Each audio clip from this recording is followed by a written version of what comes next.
Hey guys, what's up? So today I'm making a next guide for beginners. So pretty much you're gonna want to have max gear. No, I'm kidding. You don't need Pernix and Divine, but you do need strong gear such as full armadillo, chaotic crossbow, spectral, lots of ruby bolts, lots of diamond bolts, a fury, claws, all that shit. You're gonna want to already have your frozen key and know how to get there pretty much. Now this is what I wear to get to Nex. I wear all this. The holy symbol is so the Sarah creatures don't attack me on my way to the frozen door. You're always going to want to make sure your key has at least 2 charges left. I already did, but, good double check, So, this next trip is going to be my last time I can bank before having to recharge my key. Now, once you're down in this room, you're going to rest. So I guess I'll go through the rest of the requirements. Pretty much you're going to want 250 in all melee bonuses for defensive. You're going to want some pretty nice ranged attack for when you're actually there. You're going to want full ancient ceremonial and 95 plus range. See, you're going to want pretty high prayer level because next wrecks you if you don't have. She smites. So, it's not good. So what you're going to do is you're going to pop on Pray Mage. The only reason you Pray Mage is from those, because you have to have extremely high mage defense to get those off your ass. And the best method is to not even worry about them, just Pray Mage. The only thing you should worry about is the Ancients Warriors. Which of those may come as a problem, but it shouldn't. If it does, it'll be on down the path. You should have already handled it first few times, because they're pretty easy. It's just taking a risk every time you switch in your ceremony. It's a very small risk, but there's a risk. So now what you want to do is get geared. I take 2 overloads, 1 anti, and then you want to fill your tort. I already have, so I'm going to take 6 super restores. I'm going to take, don't forget your union stuff in your tort. 70 of those, all but 1 of those, and I'm going to put claws there, and I'm going to withdraw all my brews.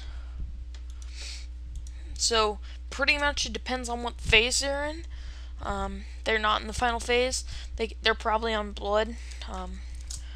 But you always want to check and make sure you can, if you can go in, you always want to do so. So, yeah.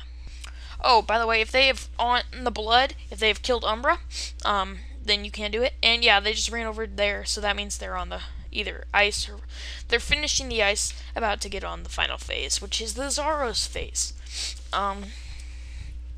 Now, as you can see, we're just going to take a little peek in there. There's Nex, level 1001. That's what she says when she switches to the Zaros phase.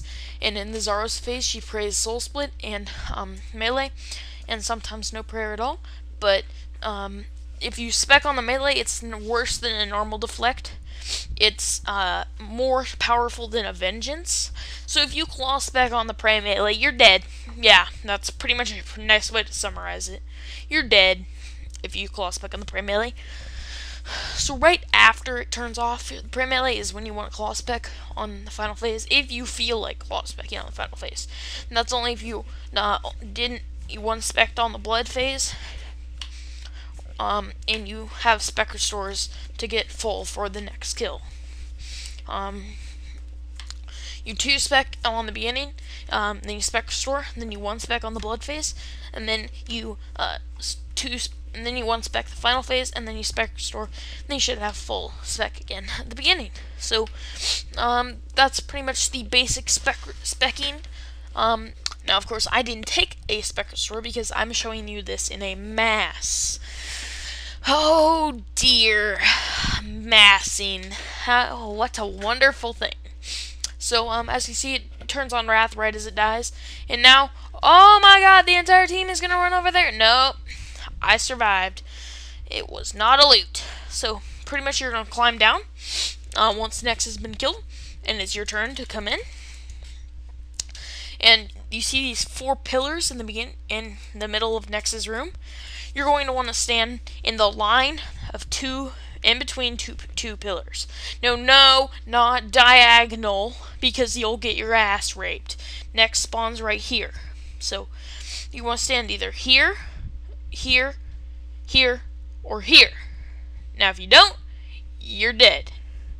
There's a lot of things that can screw you up in next, and if you do something wrong, you're dead. Now, a good idea is to come here with no armor on and just die, so you have loot in your grave. So if you want to last a bit longer, you can have your grave. If you die, always get a full re-gear and leave the stuff under your grave, except for your armor and a few loot items. So then you can leave it, such as I did. I have a loot item in there, the ceremonial gloves. And I've just got some supplies. So next time, if I just feel like, oh, I need more food and something, I can pick it up for the next 30 minutes. I have a secondary familiar, pretty much. That's what the grave is. I consider it a secondary familiar. You have your tort, and then you have your grave, and then you're set.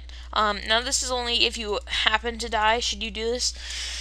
It would be a smart idea to do so every kill, every trip, to increase length, but that would mean you'd have to bank twice every time you bank, which for me is not really worth it. Maybe to you if you don't want to keep running back and forth all the time. But I prefer the banking more, and if I die, I leave stuff under my grave. Don't demolish it, even if your team asks you to. So, now that you're fully prepared, you're going to overload up once it spawns. If it says Umbra, you're pretty much a little bit late on the overload, but you should be able to handle yourself.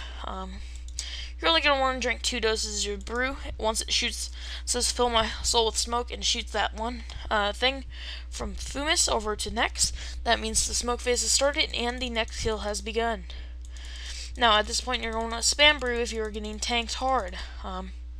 You're always going to want to keep your prey up, so Nex will disable it, and oh dear, she just went through the there is before I could explain it. What she does is she says over her head, there is, and then she runs at you and says, no escape. And if you're stuck in the alley she's going through, you're going to get hit for a pretty high number.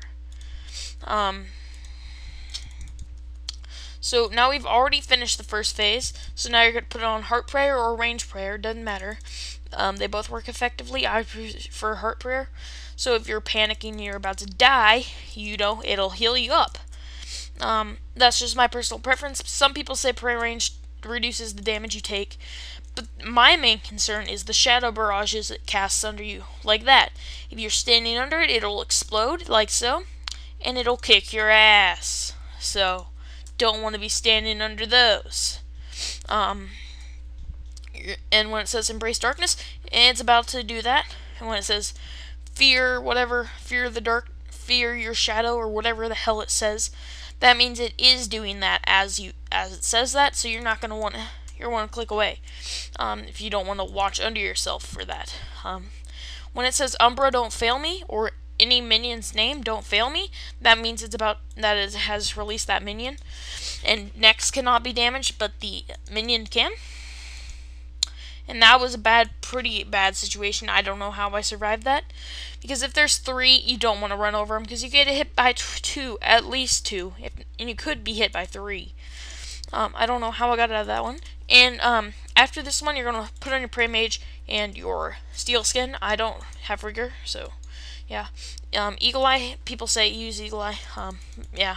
It says fill my lungs with blood and do not attack. Oh my god, there's an idiot, because he hit it and it healed to 500 for Nex. And that's much more than just 500 life points, which you can easily deal back in one shot. No, that's like 2,000. Because it heals like 4 times of what you hit. And if it hits a 0, it still heals like 100. So, it's really bad to hit during the siphon.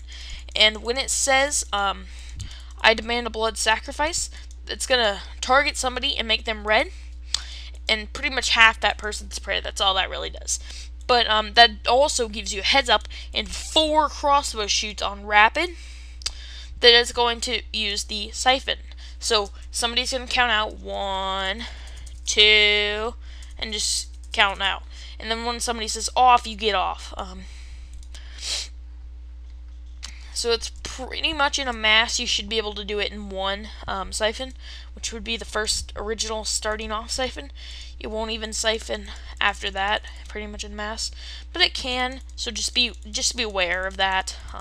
When it says contain this in the ice phase, it'll shoot around it, and if you're in melee distance, it will hurt you. So your team may yell melee distance at that exact time. You don't want to be melee distance, but then after it does that, you want to run back to melee distance. MD is melee distance. Also, if you get trapped in one of those, your teammates have to free you. And if you sit inside there and you choose not to walk out once your teammates have freed you, you are going to get hit for at least a 600, if not 900. Those things can hurt bad. The contain this, it's not too powerful, so that's not really your main concern. When there's somebody stupid in the Zaros phase that I talked about earlier, where it prays melee, you only want to DD in the glacies. You're going to call your turret so it lines up over there. You don't want to spam call your turret because then there's fucking idiots that make it not able to right click next. But you want to call it at least once. You want to make sure you're still overloaded, because if you're not overloaded, you're going to tank this entire kill, and that is not good. Because it goes by mostly levels on this one. And you don't want to brew unless you have to, like around 400 to 500 life points. So see here, I normally would brew, but I don't want to, but now I have to, because it's going to start combo breakering me. And I'm going to, when I can, click a restore, put on pray melee, brew a little more. Yeah, I'm going to have to tank the rest of this kill because my overload ran off. And me personally, I choose not to re-overload.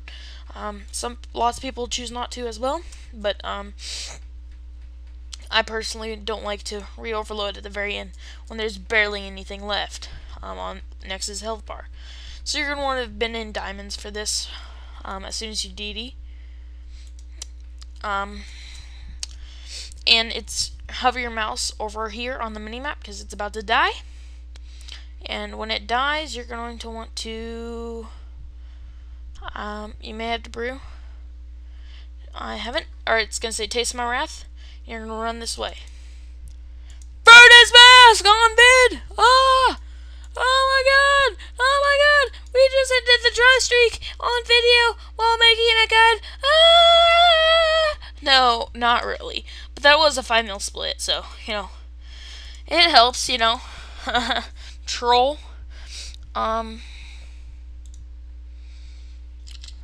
So, you know, you never know what could happen. You could get a Virtus mask, or you could get lucky. And if you look here, my highest loot in the 2 days I've been nexing was a Torva plate body, 49 mil. You can see it, my NV over here.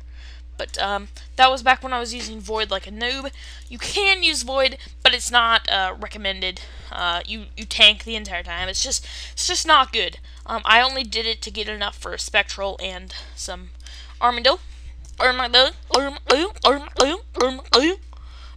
hope you guys enjoyed my nexing guide, and I will see you guys later.